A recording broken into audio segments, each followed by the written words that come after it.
ক্রমবর্ধমান বায়ু দূষণের কারণে রাজধানীর 1/4 অধিবাসীর ফুসফুস ক্রিয়া অস্বাভাবিক, এমন তথ্য উঠে এসেছে ঢাকা উত্তর সিটি কর্পোরেশনের উদ্যোগে বাংলাদেশ ইউনিভার্সিটির আরবান ল্যাব পরিচালিত এক গবেষণায়।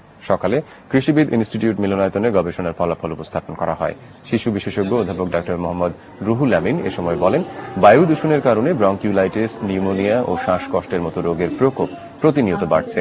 অনুষ্ঠানের প্রধান অতিথি ঢাকা উত্তরের মেয়র আনিসুল হক বলেন, রাজধানীকে ক্লিন ও গ্রিন করার মধ্যেই এই সমস্যার সমাধান আছে।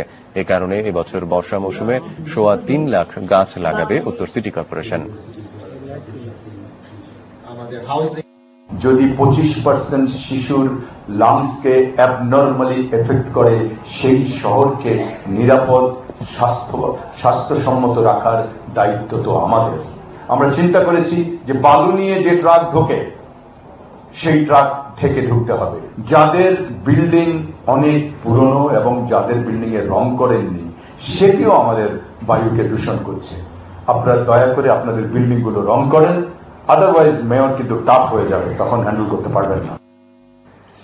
যশোরের লেবুতলায় বোমা তৈরির সময় বিস্ফোরণে আহত 5 জনের মধ্যে 2 জন চিকিৎসাধীন অবস্থায় মারা গেছে।